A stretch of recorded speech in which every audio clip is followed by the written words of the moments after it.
This is Ray with the IQ team. I'm back at this Grand Highlander with the Baba.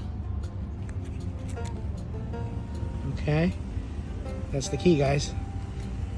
All right, just want to let you guys know I plugged into the vehicle. Okay, I was able to read the smart ECU, which is over there. I read it through the direct wire and it read its information. Now I get that information, I could write this key. I could emulate this key because it read it, okay? And it also knows the PIN number, so I can add this key.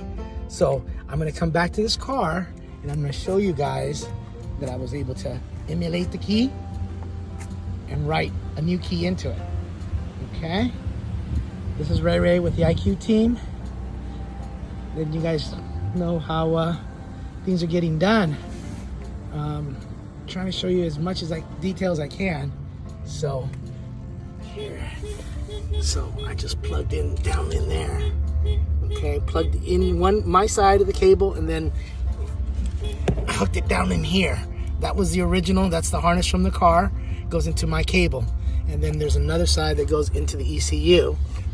All it's getting is power from the OBD2, and they're able to command it because they're bypassing the gateway that happens right in here somewhere. Okay, that's how they're doing it. And it was pretty simple, guys. I mean, it got the info quick. I'll be going back to this car to show you the rest of the procedure. This is Ray on a 24 Highlander, Grand Highlander, okay? I'm gonna be doing the same thing to this crown right here. That crown's gonna also be the next one. And then the Tundra and the BZX4 is gonna be the next one. So I'm gonna be going down the line, guys, and showing you that the cable works. And it's OBD Star and Lonsor. They have it now. So pretty sure the rest of the guys will copy. This is Ray with the IQ team. Thank you very much.